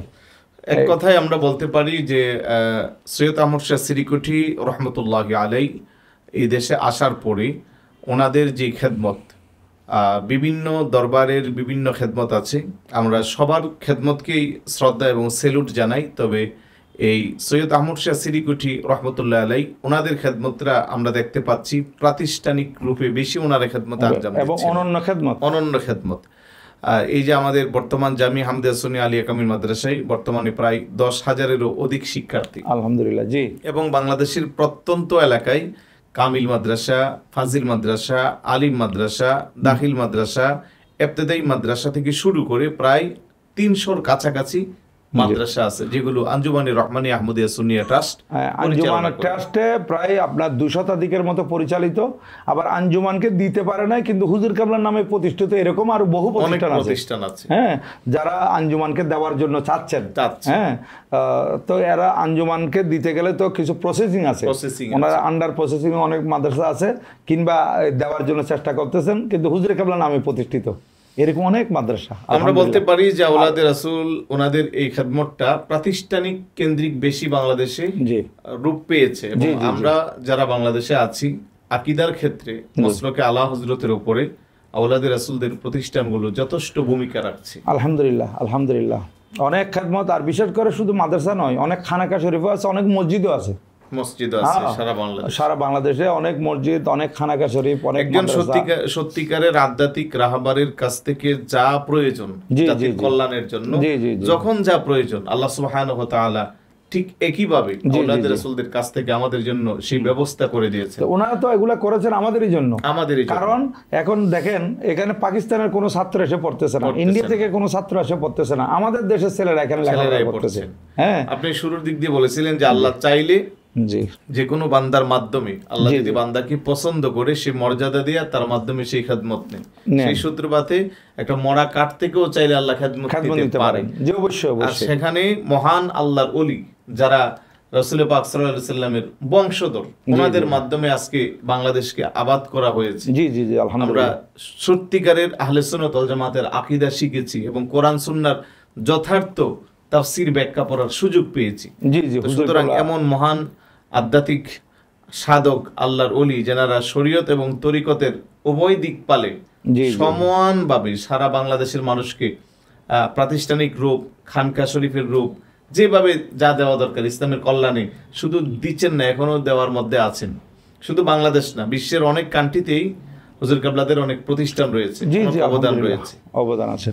সৈয়দ আহমদ শাহ সিরিকুটি রহমতুল্লাহ আলাই এবং ওনার সুযোগ্য আওলাদ রাসূল পাক সাল্লাল্লাহু আলাইহি সাল্লামের বংশধর দাদা হুজুর কেবলা হাফেজ কারি আল্লামা সৈয়দ মোহাম্মদ তৈয়ব শাহ রহমতুল্লাহ আলাই এবং ওনার সুযোগ্য শাহজাদা আমাদের বর্তমান পীর ও মুর্শিদ কেবলা আল্লামা সৈয়দ মোহাম্মদ তাহের শাহ মাদ্দাজিল্লাহুল আলী এবং পীরে বাঙ্গাল আল্লামা সৈয়দ মোহাম্মদ সবের শাহ মাদ্দাজিল্লাহুল আলী, ওনাদের খেদমত কখনো আমরা ভোলার মতো নই।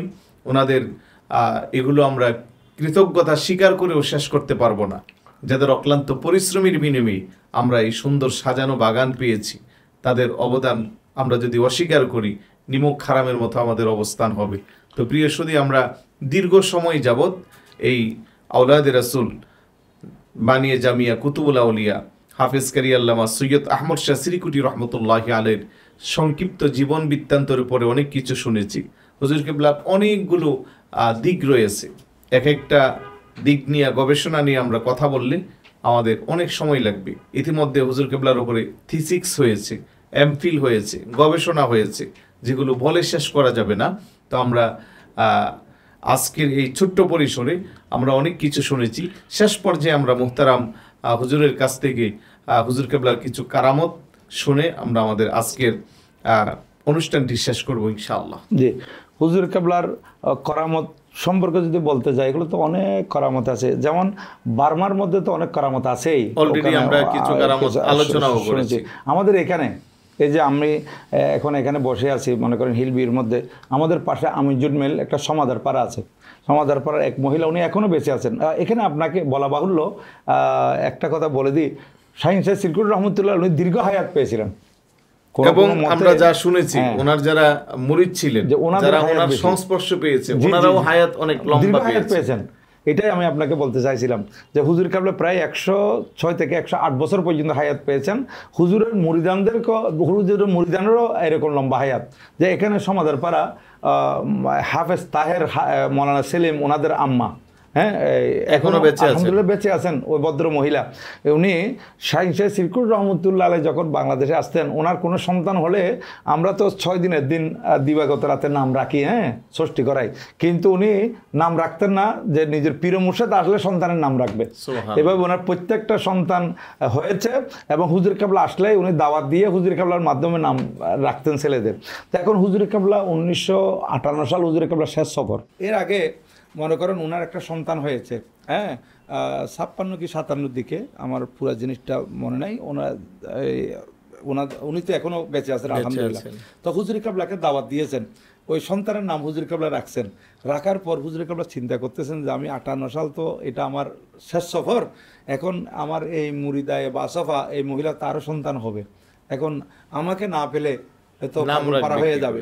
সেই জন্য হুজুর কেবলা ওনা এই ভদ্র মহিলার সন্তানের নাম রাখার পর বলেছিলেন যে তোমার আরেকটা সন্তান হবে, এর নাম আমি অগ্রিম রেখে যাচ্ছি। সুবহানাল্লাহ। দেখেন কত বড় করামত আল্লাহর ওলির, অগ্রিম রেখে দিয়েছেন ছেলের নাম। কারণ এটা ছেলে হবে না মেয়ে হবে এটা তো একমাত্র আল্লাহ জানে, হ্যাঁ, কিন্তু আল্লাহ যখন আল্লাহর বন্দাদেরকে জানিয়ে দেন তখন তো অবশ্যই বন্দা জানবে, হ্যাঁ। তো সেই হিসেবে এই আল্লাহর ওলি বলেছেন আপনার আরো সন্তান হবে, সেই সন্তানের নাম আমি এটা রেখে গেলাম, অগ্রিম নাম রেখে দিয়েছেন। দেখেন এটা কত বড় কারামত হুজুরে কেবলার। আর বিশেষ করে বার্মার মধ্যে এটা প্রচারিত আছে, একজন মজ্জু বলি, ওনার নাম সৈয়দ আব্দুল হামিদ ছিল, ওনাকে সুলতান আলী বলে ডাকতো। উনি কাপড় চোপড়ের কোনো ঠিক ছিল না, মজজুব ছিলেন আর কি, মজজুব টাইপের, হ্যাঁ। তো একদিন হঠাৎ করে হুজুর কেবলার দরবারে চলে আসলেন। হুজুর কেবলার দরবারে যখন আসছেন, এখন হুজুর সবাই বলতেছে এই সুলতান আউলিয়া এখানে কেন আসছে? তখন সুলতান আউলিয়া হুজুর কেবলাকে বলতেছেন আমি আপনার হাতে মুরিদ হতে চাই। হুজুর কেবলা বলছেন আপনি একজন মসজিদ বলি, আপনি এদিক সেদিক চলাফেরা করেন, আপনার কাপড়ের কোনো ঠিক নাই, আপনি এই দিক সেদিক দৌড়াদৌড়ি করেন, কি বলেন আপনি নিজে নিজে, আমার কাছে কেন বাইত হবেন? বলেন আমাকে বাইত করাতে হবে। তো বারবার যখন এসরার করতেছে তখন হুজুর কেবলা বললেন ঠিক আছে, আমার কাছে বাইত হতে গেলে আপনাকে আমার পিছনে নামাজ পড়তে হবে, হ্যাঁ, আপনার কাপড় চোপড় ঠিকভাবে পরিধান করতে হবে। বলে হ্যাঁ আমি কাপড় চোপড় ঠিকভাবে পরিধান করবো, আপনার পিছনে নামাজ পড়বো। তাই এই ওয়াদায় হুজুর কেবলা ওনাকে বায়াত করালেন। বায়াত করানোর পর দেখা গেল এই সুলতানুল আউলিয়া হুজুর কেবলার পিছনে নামাজ পড়তেছেন। নামাজ পড়তে পড়তে বেশ কিছুদিন যাওয়ার পর উনি আবার মজুবি হালতে চলে গেছেন, এদিকে নামাজও আসতেছেন না, উনি এদিক সেই দৌড়াদৌড়ি করতেছেন। এখন এই হুজুর কেবলা একদিন কোথাও সফরে যাচ্ছিলেন, হঠাৎ করে দেখলেন যে মুরিদানরা দেখলেন যে সুলতানুল আউলিয়া দৌড়াদৌড়ি করতেছে, পায়চারি করতেছে এদিক সেদিক, কি বলতেছে এরকম। এখন হুজুর কেবলাকে বললেন যে হুজুর ওই সুলতানুল আউলিয়াকে দেখা যাচ্ছে, আব্দুল হামিদ সাহেবকে, বলে সব বোলাও, হ্যাঁ। হুজুর কেবলা যখন ডাকছেন সুলতানুল আউলিয়া ভয় পেয়ে গেছেন এবং একদম ভালো কাপড় চোপড় নিয়ে হুজুরের কাছে চলে আসছেন। হুজুর কেবলা বললেন যে আপনাকে আমি তো বলছিলাম আমার পিছনে নামাজ পড়তে হবে বায়েত হলে, তা আপনি বায়েত হলেন, কিছুই নামাজ পড়লেন, আবার এই অবস্থায় চলে আসলেন। বলে হুজুর আমি আপনার কাছে বায়েত হয়েছি এই কারণ আমি দেখতেছি কিন্তু মানুষজন আপনার সাথে যারা আছে তারা তো সবাই দেখতে পাচ্ছে না। আপনি যখন মসজিদের নামাজ পড়ান, যখন রুকু সাজদা যান, আমি দেখতেছি বার্মার এই গাছপালা পর্যন্ত রুকু সাজদা করে আপনার সাথে। সুবহানাল্লাহ, সুবহানাল্লাহ। এই সুলতানুল আউলিয়া বললেন আমার গায়ের লোম খারাপ হয়ে গেছে। বলতে গাছপালা এখানে বিল্ডিং টিল্ডিং দেখতেছি, আমি আপনার সাথে সাথে রুকু সিজদা করি, এই জন্য তো আমি আপনার হাতে বাইত হতে গিয়েছি। এখন আমি হুজুর আপনার থেকে একটা ওয়াদা চাই, সেটা হচ্ছে কিয়ামতের ময়দানে আপনি যখন হাসরের ময়দানে আসবেন, আমি আসবো, তখন আপনি আমার ব্যাপারে একটু সুপারিশ করবেন যে আমি আপনার হাতে বাইত হয়েছি। সুবহানাল্লাহ। আল্লাহর দরবারে বলবেন আমি আপনার কাছে বায়াত হয়েছি, এই কথাটা বলবেন, আমার বেড়া পার হয়ে যাবে ইনশাআল্লাহ। এত বড় মাকামের ওলি শাহিন শেখ রহমতুল্লাহ আলাইহ। এরকম আরো বহু কারামত আছে হুজুরে কাবলার, এগুলো বললে তো অনেক সময়ের প্রয়োজন আছে। তো হুজুরে কাবলা আলহামদুলিল্লাহ দীর্ঘ হায়াত পেয়েছিলেন। উনি এখানে 1942 সাল থেকে ধারাবাহিকভাবে এসেছেন। হুজুর কাবলা রহমতুল্লাহ আলাইহ শেষ সফর ছিল আপনার 1958 সালে। এরপর থেকে হুজুর কাবলার আসেন নাই 27 এপ্রিল 1961 সাল। হ্যাঁ, আর সে মোতাবেক আমরা যদি হিজরিটা বলতে যাই, তাহলে সেটা হচ্ছে 11 জিলকদ। হ্যাঁ, 11 জিলকদের 1380 হিজরি সনে হুজুর কাবলা ইন্তেকাল করেছিলেন। ইন্না লিল্লাহি ওয়া ইন্না ইলাইহি রাজিউন।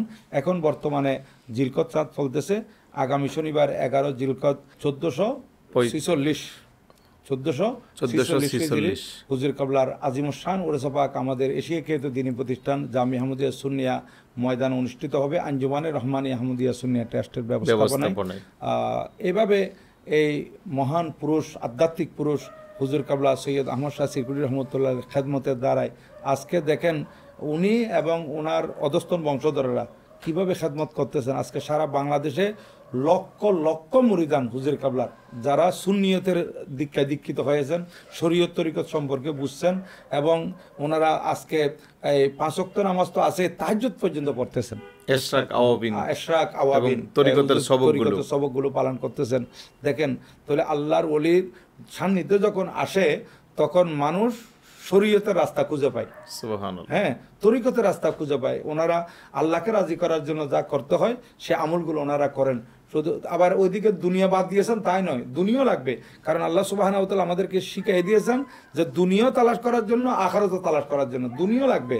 দুনিয়াতে কারণ দুনিয়ার জন্য মত্ত, দুনিয়ার জন্য পাগল হয়ে গেলে হবে না। আল্লাহ পাক সুবহানাহু ওয়া তাআলা আমাদেরকে কোরআনুল কারীমের মাধ্যমে শিখিয়ে দিয়েছেন রব্বানা আতিনা ফিদ দুনিয়া হাসানাতান ওয়া ফিল আখিরাতি হাসানা। দুনিয়াও লাগবে, আখিরাতও লাগবে। শুধু দুনিয়াদারি যারা করবে তারা এই ধ্বংসের পথে চলে যাবে। দুনিয়ার পাশাপাশি আপনাকে আখিরাতের আমলও করতে হবে। তো আল্লাহ পাক সুবহানাহু ওয়া তাআলা এই মহান ওলির ফুয়জাত দিয়ে আমাদেরকে মালামাল করুন। আমিন। ওয়া মা আলাইনা ইল্লাল বালাগ। ওয়া আসসালামু আলাইকুম ওয়া রাহমাতুল্লাহি ওয়া বারাকাতুহু। ওয়া আলাইকুম আসসালাম ওয়া রাহমাতুল্লাহ। জি মুহতারাম, আপনাকে অনেক মোবারকবাদ। দীর্ঘ সময় দিয়ে আমাদেরকে আপনি একজন মহান আল্লাহর ওলির জীবন কর্মের উপরে আমাদেরকে আপনি শুনিয়েছেন। প্রিয় দর্শক, আমরা যারা দীর্ঘ সময় নিয়ে আজকের এই অনুষ্ঠানটি দেখছি, আমাদেরকে মনে রাখতে হবে জিক্রুল আম্বিয়া মিনাল ইবাদাতি ওয়া যিকরুস সালিহিন মিনাল কাফারাতি। যেখানে নবী আলাইহিস সালাতু ওয়াস সালামদের আলোচনা হয় সেটা ইবাদতের মধ্যে অন্তর্ভুক্ত হয়, আর হক্কানি রব্বানি ওলি আল্লাহদের আলোচনা যেখানে হয় সেটা গুনাহের কাফারা হয়। আমরা বিশ্বাস করছি মনে প্রাণে এমন একজন মহান আল্লাহর অলির সংক্ষিপ্ত জীবন কর্ম নিয়ে আমরা আলোচনা করেছি। আল্লাহর অলির আলোচনার কারণে আমাদের গুনাহের কাফারা হবে এবং আমাদের নিজেদের অবস্থান আল্লাহর কাছে বৃদ্ধি পাবে। তাই আল্লাহর অলিদের ব্যাপারে যথেষ্ট আকীদা, ভক্তি, বিশ্বাস রেখে আমরা হক্কানি রব্বানি ওলি আল্লাহদের সহবতে থাকব, ওনাদের নেক নজর আল্লাহর কাছে প্রত্যাশা করব। যে সমস্ত ব্যক্তিরা আল্লাহর ওলি মানে না, আল্লাহর ওলিদেরকে বিশ্বাস করে না, তাদের সাথে আমাদের বাড়াবাড়ি দরকার নাই। আমরা কোরআন এবং হাদিসে এবং রাসূলের সুন্নাতে আল্লাহর ওলিদের অবস্থান পেয়েছি বিদায়, এবং আমরা শুরুতে যথেষ্ট কোরআন হাদিস থেকে এভিডেন্স দিয়েছি আল্লাহর ওলিদের পক্ষে, যা আল্লাহ সুবহানাহু ওয়া তাআলা নিজে ওনাদেরকে মর্যাদা দিয়েছেন। তো সুতরাং আজ আমাদের স্টুডিওতে এসে অত্যন্ত চমৎকার আলোচনা করেছেন এবং আমাদেরকে অনেক বিষয়ে আমাদেরকে জানান দিয়েছেন। আমাদের আজকের অতিথি মুহতারাম আল্লামা আবুল আসাদ মোহাম্মদ জুবাইর রজবি মাদ্দাজিল্লুহুল আলী। হুজুর, আপনাকে অনেক মোবারকবাদ। শত ব্যস্ততার মাঝে আমাদেরকে একজন আল্লাহর অলির ব্যাপারে সুন্দরভাবে আমাদের ঈমান আকীদা মজবুতের জানান দিয়েছেন। আপনাদের এই জন্য আমাদের পক্ষ থেকে আবারও আপনাকে আন্তরিক মোবারকবাদ। আপনি ভালো থাকবেন, সুস্থ থাকবেন, সবার সুস্বাস্থ্য দীর্ঘায়ু কামনা করছি। আসসালামু আলাইকুম ওয়া রাহমাতুল্লাহি ওয়া বারাকাতুহু। ওয়া আলাইকুম আসসালাম ওয়া রাহমাতুল্লাহি ওয়া বারাকাতুহু।